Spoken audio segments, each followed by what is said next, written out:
Hello guys, welcome to the new video of this channel. In this video I'll be discussing the last part of the MCQ question of the subject strength of materials from Kurmi and Gupta book. Question number 401 to 480. So let's start. Question number 401. For long columns, the value of buckling load is option A equal to option B less than option C more than crushing load. The buckling load is less than the crushing load for the long column. That's why long columns are designed for buckling load. Option B is the right answer. Less than. Buckling load is less than crushing load for long column. Next question 402. Compression member always tend to buckle in the direction of option D is the right answer, least radius of gyration. Next question 403. The direct stress induced in a column is option A same, option B more, option C less, and option D negligible as compared to bending stress. Option D is the right answer, negligible as compared to bending stress. Next question 404. A column that fails due to direct stress is called option A is the right answer, short column. Next question 405. The assumption made in the Euler's column theory is that option A the failure of column occurs due to buckling alone. Right. Option B the length of column is very large as compared to its cross-sectional dimensions. Right. Next option C the column material obeys Hooke's law. Right. And option D all of these. So option D is the right answer for this question. Next question 406. According to Euler's column theory, the crippling load for a column length hinged at both ends is option A is the right answer, pi square EI by L square. We know the crippling load P equal to pi square EI by L square. L is the effective length, and effective length is equal to the original length L when column hinge at both ends. So the value of crippling load will be same as before, and it will be equal to pi square EI by L square. So option number A is the correct answer for question number 406. Next question 407. According to Euler's column theory, the crippling load for a column of length L fixed at both ends is equal to 2 times, 4 times or 8 times the crippling load for a similar column hinge at both ends. So let's see. We know the value of crippling load P is equal to pi square EI by L square. L is the effective length. This is equation number 1. But when the column fixed at its both ends, LE will become L by 2. So P1 the crippling load will be 4 pi square EI by L square. This is equation number 2. And when the column hinged at both ends, LE the effective length LE becomes equal to the original length L, and the crippling load P2 will become pi square EI by L square. This is equation number 3. And if we compare, the equation 2 will become 4 times the equation number 3. So for question number 407, according to Euler's column theory, the crippling load for a column of length L fixed at its both ends is 4 times the crippling load for a similar column hinged at both ends. Next question 408. According to Euler's column theory, the crippling load for a column length L with one end fixed and other end free is option A equal to option B less than option C more than the crippling load for a column hinged at both ends. So let's calculate. We know the value of crippling load for column is equal to pi square EI by L square. L is the effective length, I is the young modulus of the column material, I is the moment of inertia of the column section. So for a column when one end fixed other end is free, the effective length LE becomes equal to 2L. So the crippling load will be pi square EI by 4L square. This is equation number 1. And when both ends of the column hinge, the LE becomes equal to original length L. And so the calculated crippling load will be pi square EI by L square. This is equation number 2. So if we compare equation number 1 or the load at equation number 1 is less than the equation number 2. So option number C is the right answer. According to Euler's column theory, the crippling load for a column of length L with one end fixed and other end free is less than the crippling load for a similar column hinged at both ends. Next question 409. According to Euler's column theory, the crippling load for a column of length L with one end fixed and other end hinged is. Option C is the right answer. 2 pi square EI by L square, because we know the value of crippling load according to Euler's theory, P equal to pi square EI by L square, and when for a column one end fixed and other end hinged, the effective length LE becomes equal to L by root 2. So if we calculate the value of buckling load, P will be 2 pi square EI divided by L square. So option number C is the right answer for question number 409. Next question 410. According to Euler's column theory, the value of crippling load of a column is given by P equal to pi square EI by C L square. In this equation, the value of C for a column with both ends hinged is, when both end is hinged for a column, the effective length LE becomes equal to original length L. So the value of C for a column with both ends hinged is, option C is the right answer, 1. Next question 411. In the Euler's formula, the value of C for a column with one end fixed and other end hinged is 1 by 2. We know the value of buckling load for a long column P is pi square EI by L square, and in this question this is C L square. This is equation number 1. But for a column when one end fixed and other end is hinged, the effective length LE is equal to L by root 2. So if we put the value LE equal to L by root 2, we will get the value of buckling load equal to 2 pi square EI by L square. This is equation number 2. If we compare equation 1 with equation 2, we will get the value of C equal to 1 by 2. So for question number 411, option number A is the right answer. Next question 412. In Euler's formula, the value of C for a column with both ends fixed is 4. We know the value of buckling load for a long column pi square EI by C L square. This is equation number 1. But when both ends fixed for the column, the effective length LE will be equal to L by 2. So the new buckling load P will be 4 pi square EI by C L square. This is equation number 2. If we compare these two equations, the value of C will become 1 by 4. So for question number 412, in the Euler's formula, the value of C for a column with both ends fixed is 4. Option B is the right answer. Disagree, because it is 1 by 4. Next question 413. In the Euler's formula, the value of C for a column with one end fixed and other end free is. We know by Euler's column theory, the value of buckling load P is equal to pi square EI by L square, C L square in the question given. But when one end fixed and other end free of the column, the effective length LE becomes equal to 2L. So the new calculated volume of buckling load will be equal to pi square EI by 4L square. This is equation number 2 and this is equation number 1. If we compare two equations, the value of C will become equal to 4. So for question number 413, option number D is the right answer. Next question 414. A column of length L with both ends fixed may be considered as equivalent to a column of length, option A L by 8, option B L by 4, option C L by 2, option D L with both ends hinged. We know the value of effective length when both ends fixed for a column, the effective length LE becomes L by 2. This is equation number 1. And when both ends hinged, the effective length of the column will become equal to the original length L. So if we compare two equations, the value of equation 1 will be half times the equation number 2. So for question number 414, option number C is the right answer. Next question 415.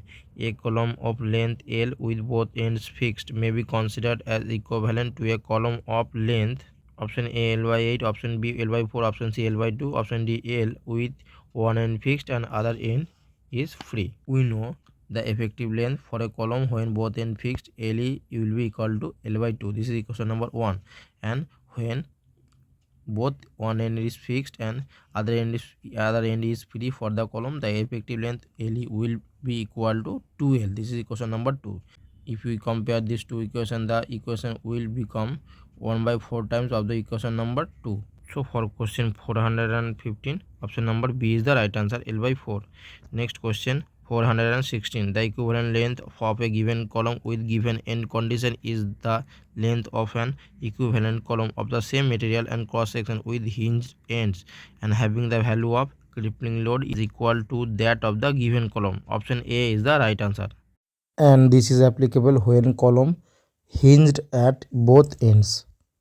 Next question 417. The buckling load for a given column depends upon option A, area of the cross section of the column, right. Option B, length and least radius gyration of the column, right. Option C, modulus of elasticity for the material of the column, right. Option D, all of the above. So option D is the right answer for this question.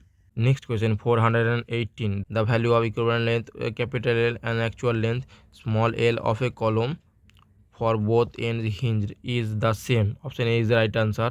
Yes, because the equivalent length or the effective length is equal to the actual or original length of the column when both ends hinged. Next question 419. The relation between equivalent length capital L and actual length small l of a column for both ends fixed is. Option A is the right answer. The equivalent length will be equal to the actual length divided by 2. Next question 420. The relation between equivalent length capital L and actual length small l of a column for one end fixed and other end hinged is. Option B is the right answer. The equivalent length L will be equal to small l divided by root 2. Next question 421. The value of equivalent length is taken to be half of the actual length for a column with one end fixed and other end free. Option B, disagree, because the value of equivalent length for this condition will be 1 by root 2 into the actual length of the column. Next question 422. A vertical column has two moment of inertia Ixx and Iyy. The column will tend to buckle in the direction of the. Option D is the right answer, minimum moment of inertia. Next question 423. The slenderness ratio is the ratio of. Option B is the right answer, length of the column to the least radius of gyration.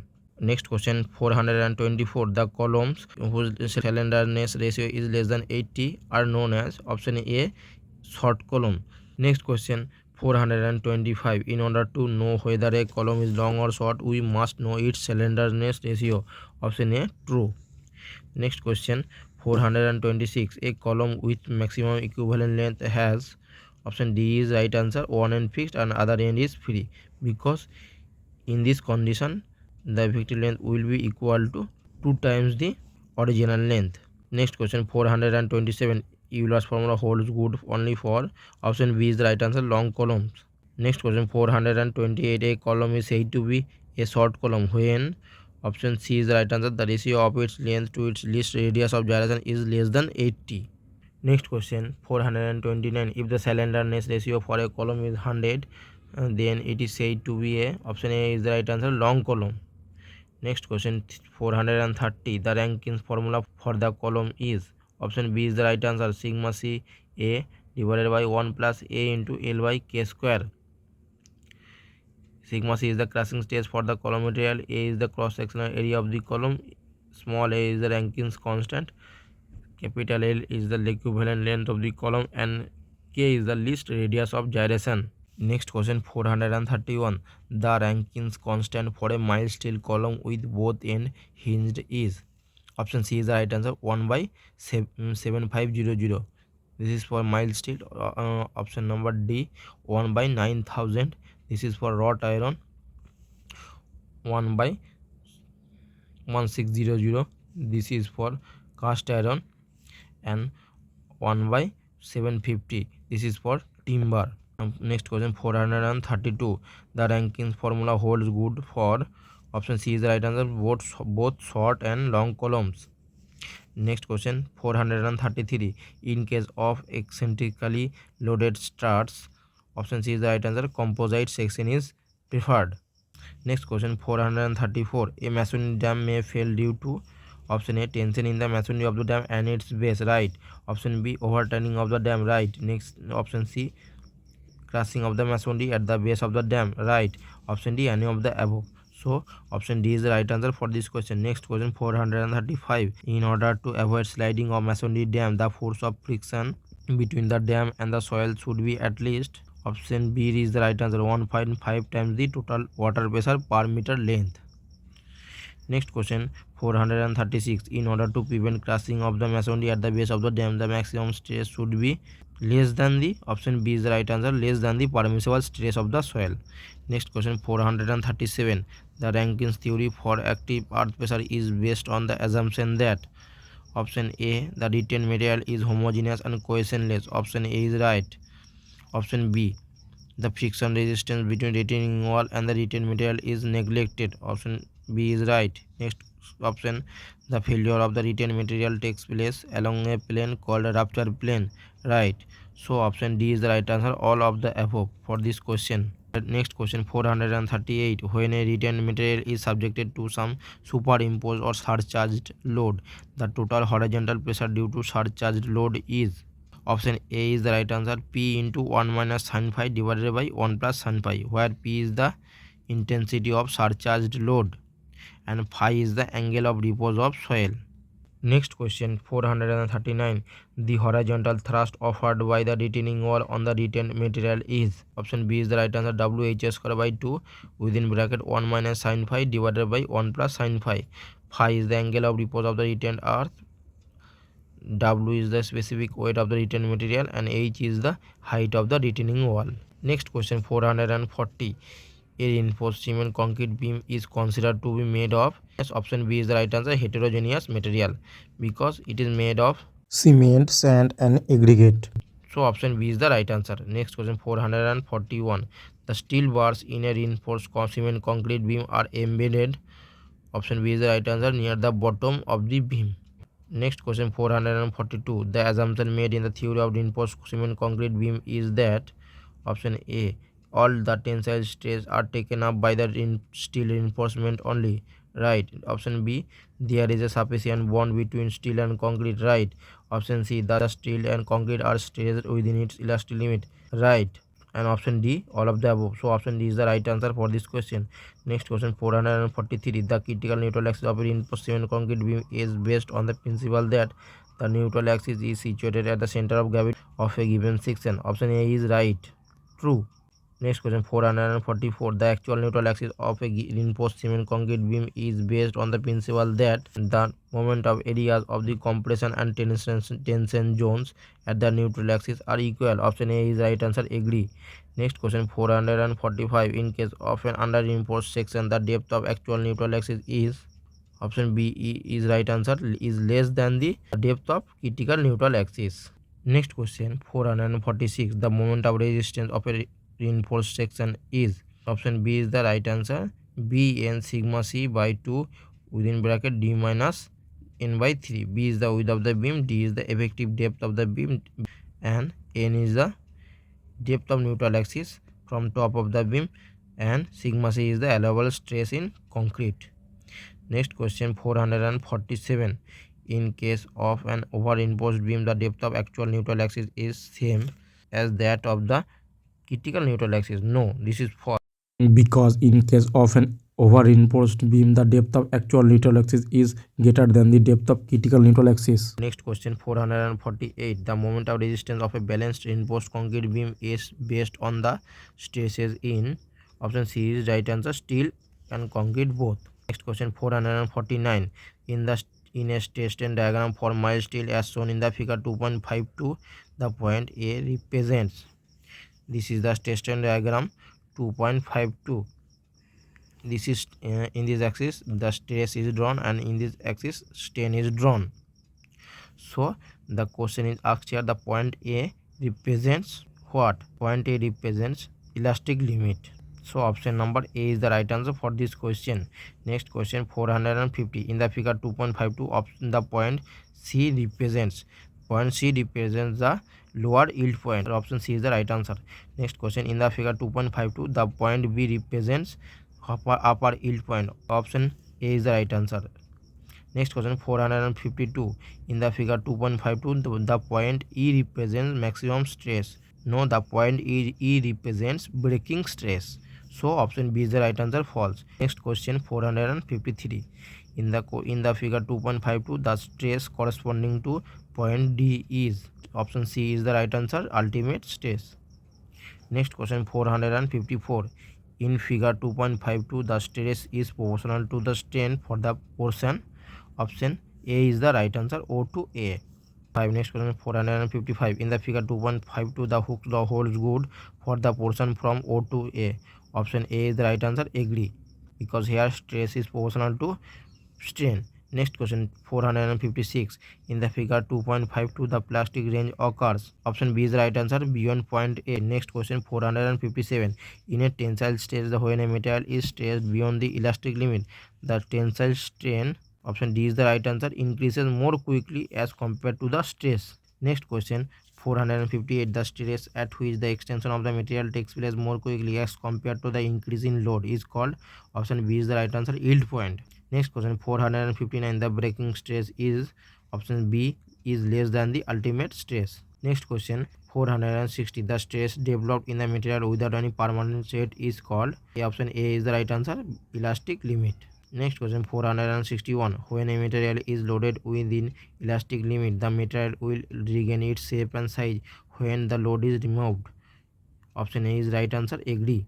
Next question 462. The ratio of largest load in a test to the original cross-sectional area of the test piece is called. Option C is the right answer. Ultimate stress. Next question 463. The tensile test is carried on. Option A is right answer. Ductile materials. Next question 464. The compression test is carried on. Option B is the right answer. Brittle materials. Next question 465. The tensile strength of ductile material is. Option C is the right answer. Greater than its compressive strength. Next question 466. The compressive strength of the brittle material is. Option C is the right answer. Greater than its tensile strength. Next question 467. A tensile test is performed on a mild steel round bar. Its diameter after fracture will. Option C is the right answer. Decrease. Next question 468. A tensile test is performed on a round bar. After fracture, it has been found that the diameter remains approximately same at fracture. The material under the test was. Option B is the right answer. Cast iron. Next question 469. If the percentage reduction in the area of a certain specimen made of material A under tensile test is 60% and the percentage reduction in the area of a specimen with same dimension made of the material B is 40%, then option A is the right answer. The material A is more ductile than material B because the percentage reduction in the area of a specimen A is more than the percentage reduction in the area of the specimen B. Next question 470. If the percentage elongation of a certain specimen made of a material A under the tensile test is 30% and the percentage elongation of a specimen with same dimension made of another material B is 40%, then material B is more ductile than material A. Option A is right answer. Next question 471. In a stress strain diagram as shown in the figure 2.53, the curve A represents soft brass. Option B is the right answer. Next question 472. In the figure 2.53, which of the curve represents glass? Option C is the right answer. Curve C represents glass. Next question 473. In the figure 2.53, curve C represents soft brass. No. Option B is right answer. False. Curve C represents the glass. Next question 474. In the figure 2.53, the curve D represents mild steel. Option A is the right answer. Next question 475. The ductility of a material increases, decreases or remains same with the increase in percentage reduction in the area of a specimen under the tensile stress. Option A is the right answer. The ductility of a material increases with the increase in percentage reduction in the area of the specimen under tensile test. Next question 476. The ductility of the material. Option A increases, option B decreases, and option C remains same with the decrease in the percentage elongation of the specimen under the tensile stress. The ductility of the material decreases with the decrease in percentage of elongation of a specimen under the tensile stress. Next question 477. The factor of safety is defined as the ratio of. Option A is the right answer. Ultimate stress to working stress. Next question 478. The factor of safety is always more than unity. Option A is right answer. Correct. Next question 479. In a compression test, the fracture in cast iron specimen would occur along. Option B is right answer. Oblique plane, because it is a brittle material. Next question 480. The fatigue test is carried out for. Option A, the stress varying between two limits of equal value but of opposite sign, right. Option B, stress varying between two limits of unequal value but opposite sign, right. Option C, the stress varying between two limits of unequal value but of same sign, right. So option number D is the right answer for the question number 480. Fatigue test is carried out to measure the strength and stiffness of the material under the repeated loading condition. So friends, this is the last part of the concerned subject. I'll be back in the next video with a new topic. Till then, please like, comment and subscribe. And thank you all.